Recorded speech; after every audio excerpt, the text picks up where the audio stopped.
there are a lot of flashpoints in society right now. And we are interacting with social media platforms that often reward and incentivize outrage. So small things can sort of flare very quickly. And I think brands are all engaging in really smart social listening. So I think the technology for really understanding what people are saying about them on social is improving.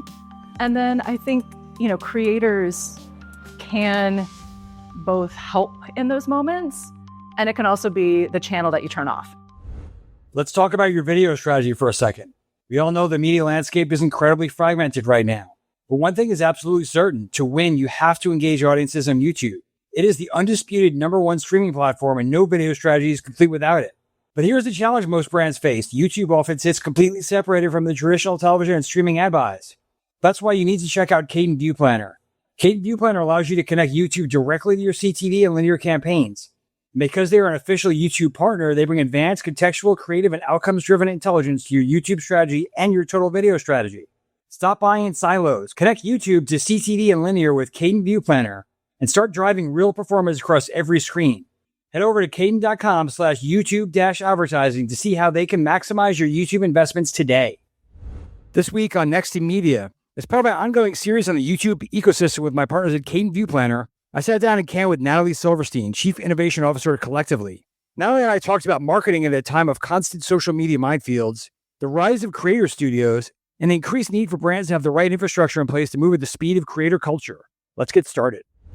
Hi, everybody. Welcome to Next in Media. We're live at Cannes. I'm here with Natalie Silverstein. She's the Chief Innovation Officer at Collectively. This is part of my special series with my friends at Cadent View Planner. Thanks for being here, Natalie. Yeah, thanks for having me. So we're gonna dive right into YouTube. Huge topic of late, of course.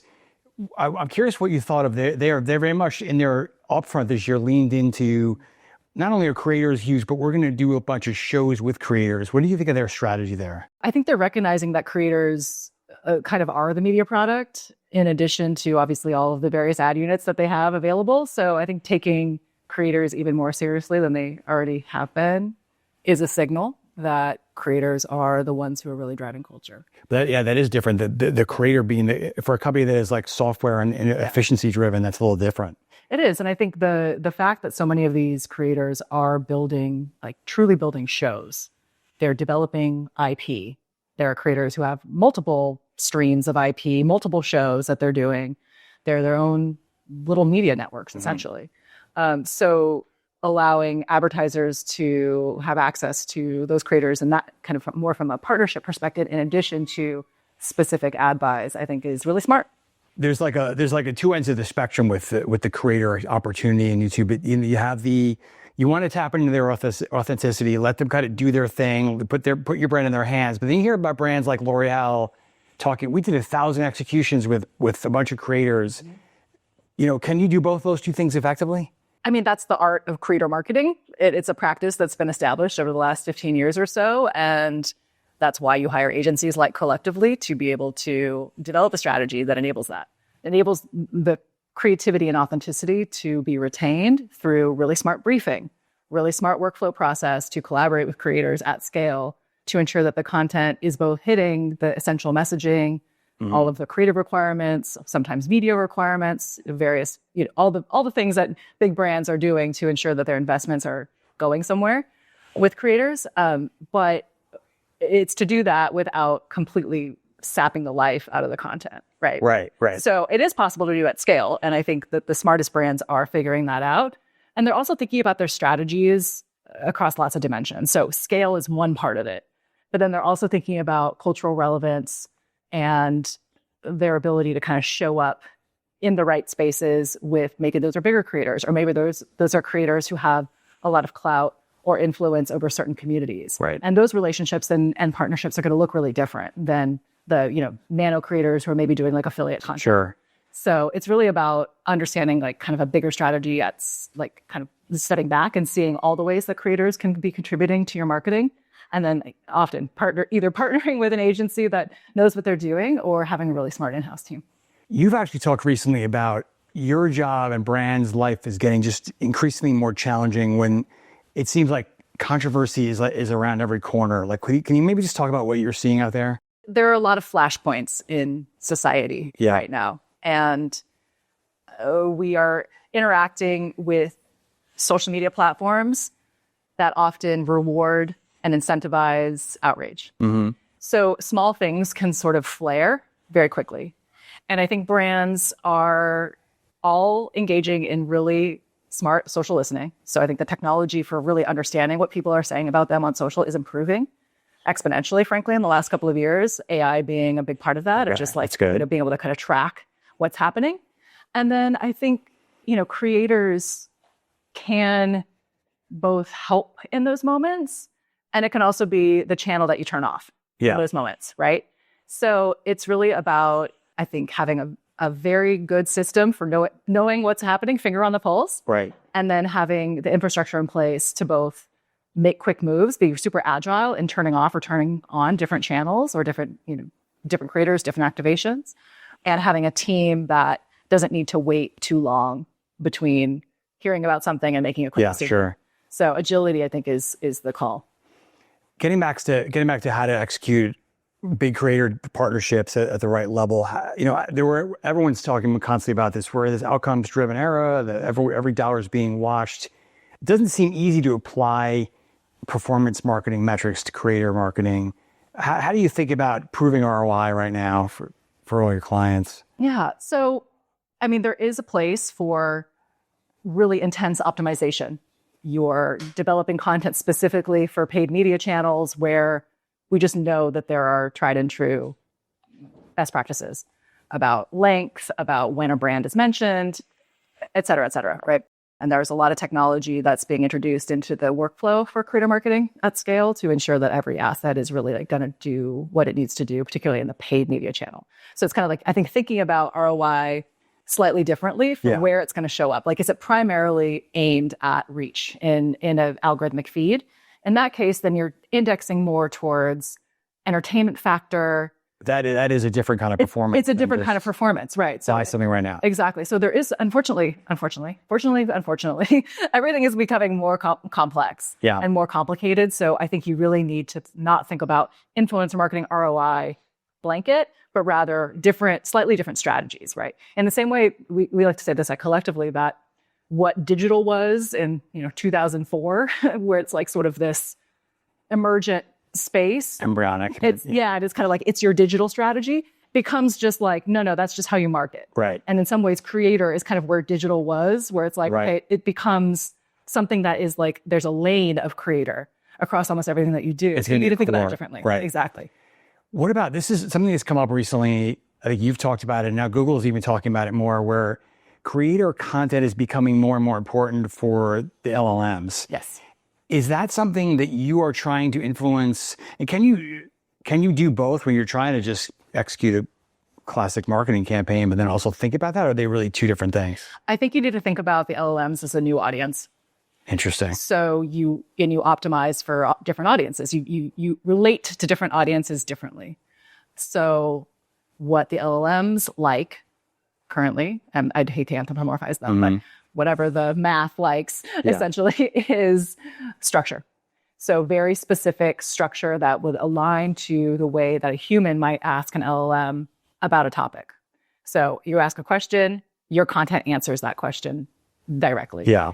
And again, it's if you kind of break it down to what are the like elements, literal script elements in a piece of content, what's in the caption, what's in the text overlays, are those all tuned for the LLM to read and recognize it as a signal that this is something that we should cite when we're thinking about how we respond. But if you're a brand, you almost don't want to have too much structure when you're working with a creator, right? Like it's got to be tricky. But you have to think about it. It's like it's kind of not. It's kind of not for people. It's kind of for the model, right? More than anything. So I think this is where we're really helping brands innovate here, is thinking about what's the Venn diagram of optimization. That's just good practice. Like brands should be consistent in how every creator they're working with is literally doing #brand or @brand or whatever it may be, and how they're talking about products. That's super consistent. It's like the hygiene dimension, right? That's something that is, you want to be buttoned up on that no matter what. Sure. But that also helps with LLM citation. So what we're doing is looking a lot at kind of overlapping strategies, like where is something specifically for people, specifically for LLMs, and where are we able to kind of do both?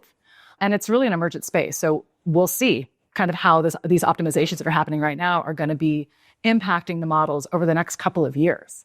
Because it's not like a one-to-one, like you post a YouTube that's optimized for an LLM and it's going to show up in every single query. It's evolving over very quickly. Totally. And every time, you ask a question to ChatGPT, I ask the same question, we're sitting in the same room, you're going to get a slightly different response than I am. So it's a totally new space, but we know that social and video content is going to be a bigger part of the kind of accessible data. Right. Social is one of the engines where there actually is a lot of people-created content, and we think there will continue to be. There's the kind of dead internet theory that the vast volume of web pages... They already read it already. They're already written by LLMs, right? So we know that social is where people are making content. Yeah. Obviously, there's AI content there now as well, but that's happening. So we're kind of trying to read the tea leaves of like, all right, over the next couple of years, are we going to see social platforms become a bigger part of overall citations and LLMs? That's kind of, we're kind of hedging in that direction. Stepping back a little bit, you've had like this gold rush going on, right, where the holding company is kind of snatching up. You had Publicis grab Influential, and then Accenture just grabbed Whaler. Yeah. Where is this headed? Like, it seems like there's an effort towards almost turning creator marketing into more of a software business. I don't know if that's possible, but where do you think we're going? Yeah, I mean, I think it's number one, the fact that creator marketing is being taken seriously as an important dimension of any holdco or large marketing entity.